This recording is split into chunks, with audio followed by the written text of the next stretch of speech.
اب کیا ان میں سے کوئی تمہیں باقی بچا نظر آتا ہے؟ اور اسی خطائے عظیم کا ارتکاب فرعون اور اس سے پہلے کے لوگوں نے اور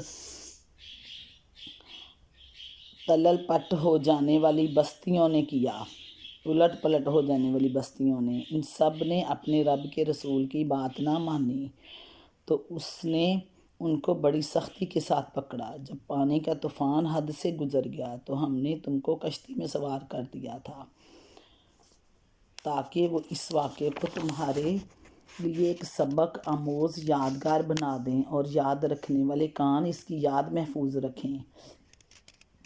پھر جب ایک بار سور میں پھونک مار دی جائے گی اور زمین اور پہاڑوں کو اٹھا کر ایک ہی چوٹ میں ریزہ ریزہ کر دیا جائے گا، اس روز وہ ہونے والا واقعہ پیش آ جائے گا۔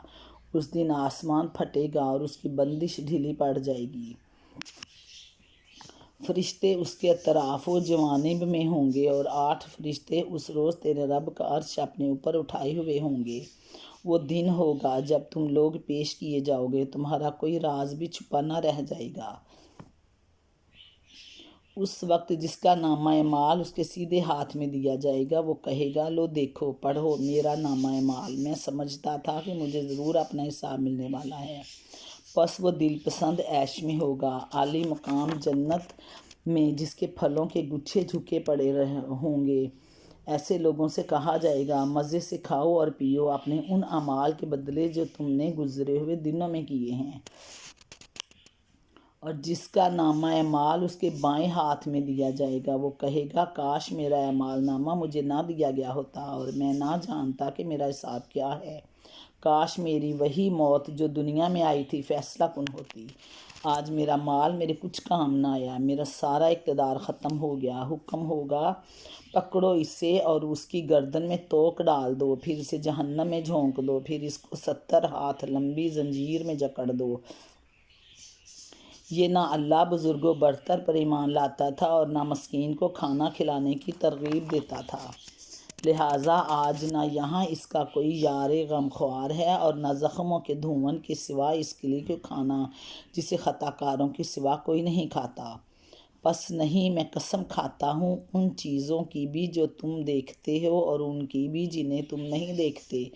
یہ ایک رسول کریم کا قول ہے، کسی شاعر کا قول نہیں ہے۔ تم لوگ کم ہی ایمان لاتے ہو، اور نہ یہ کسی کاہن کا قول ہے، تم لوگ کم ہی غور کرتے ہو۔ یہ رب العالمین کی طرف سے نازل ہوا ہے۔ اور اگر اس نبی نے خود گھڑ کر کوئی بات ہماری طرف منسوب کی ہوتی تو ہم اس کا دایاں ہاتھ پکڑ لیتے اور اس کی رگ گردن کاٹ ڈالتے، پھر تم میں سے کوئی ہمیں اس کام سے روکنے والا نہ ہوتا۔ در حقیقت یہ پرہیزگار لوگوں کے لیے ایک نصیحت ہے، اور ہم جانتے ہیں کہ تم میں سے کچھ لوگ جھٹلانے والے ہیں۔ ایسے کافروں کے لیے یقیناً یہ موجب حسرت ہے اور یہ بالکل یقینی حق ہے۔ پس اے نبی صلی اللہ علیہ وآلہ وسلم، اپنے رب عظیم کے نام کی تسبیح کرو۔ ربنا آتنا فی الدنیا حسنۃ وفی الآخرۃ حسنۃ وقنا عذاب النار۔ یہ سورۃ الحاقہ کا ترجمہ تھا۔ السلام علیکم ورحمۃ اللہ وبرکاتہ۔ سورۃ الحاقہ مکی ہے اور اس کی 56 آیات ہیں۔ بسم اللہ الرحمن الرحیم۔ الحاقہ ملحاقہ وما ادراک ملحاقہ، ثابت ہونے والی۔ ملحاقہ کیا ہے؟ وہ ثابت ہونے والی، اور تم کیا جانو کہ وہ کیا ہے ثابت ہونے والی۔ اصل میں لفظ الحاقہ استعمال ہوا ہے جس کے معنی ہے وہ واقعہ جس کو لازماً پیش آ کر رہنا ہے، جس کا آنا برحق ہے، جس کے آنے میں کسی شک کی گنجائش نہیں ہے۔ قیامت کے لیے لفظ استعمال کرنا، پھر کلام کا آغاز ہی اس سے کرنا خود بخود یہ ظاہر کرتا ہے کہ مخاطب وہ لوگ ہیں جو اس کے آنے کو جھٹلا رہے تھے۔ ان کو خطاب کر کے فرمایا جا رہا ہے کہ جس چیز کی تم تکذیب کر رہے ہو وہ ہونی شدھ نہیں ہے، ثابت ہو کے رہنی ہے، تمہارے انکار سے اس کا آنا رک نہیں جائے گا۔ یکے بعد دیگرے یہ 2 سوالات سامعین کو چونکا دینے کے لیے کیے گئے ہیں تاکہ وہ بات کی اہمیت کو سمجھیں اور پوری توجہ کے ساتھ آگے کی بات سنیں۔ الحاقہ ملحاقہ وما ادراک ملحاقہ، ثابت ہونے والی، وہ کیا ہے؟ وہ ثابت ہونے والی، اور تم کیا جانو کہ وہ کیا ہے ثابت ہونے والی۔ کفار مکہ چونکہ قیامت کو جھٹلا رہے تھے اور اس کے آنے کی خبر کو مذاق سمجھتے تھے، اس لیے پہلے ان کو خبردار کیا ہے کہ وہ تو ہونی شدنی ہے، ثابت ہو کے رہنی ہے، تم چاہے مانو یا نہ مانو وہ بہرحال آ کر رہے گی۔ اس کے بعد آپ کو ان کو بتایا جا رہا ہے کہ یہ معاملہ صرف اتنا سادہ سا معاملہ نہیں کہ کوئی شخص ایک پیش آنے والے واقعے کی خبر کو تسلیم کرتا ہے یا نہیں، بلکہ اس کا نہایت گہرا تعلق قوموں کے اخلاق اور پھر ان کے مستقبل سے ہے۔ کذبت ثمود و عاد بالقاریہ، سمود اور عاد نے اس اچانک ٹوٹ پڑنے والی آفت کو جھٹلایا۔ فاما ثمود فاہلکوا بالطاغیہ، تو سمود ایک سخت حادثہ سے ہلاک کیے گئے، پھر ان کے مستقبل سے ہے۔ اس کا نہایت گہرا تعلق قوموں کے اخلاق اور پھر ان کے مستقبل سے ہے۔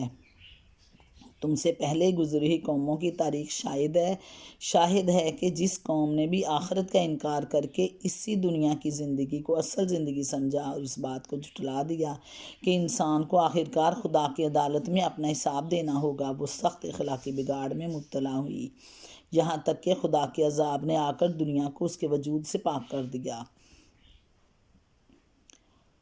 القاریہ، اصل لفظ القاریہ ہے، قرۂ عربی زبان میں ٹھوکنے، کوٹنے، کھڑکھڑا دینے والی اور ایک چیز کو دوسری چیز پر مار دینے کے لیے بولا جاتا ہے۔ قیامت کے لیے دوسرا لفظ اس کی ہولناکی کا تصور دلانے کے لیے استعمال کیا گیا ہے۔ کذبت ثمود و عاد بالقاریہ، سمود اور عاد نے اس اچانک ٹوٹ پڑنے والی آفت کو جھٹلا دیا۔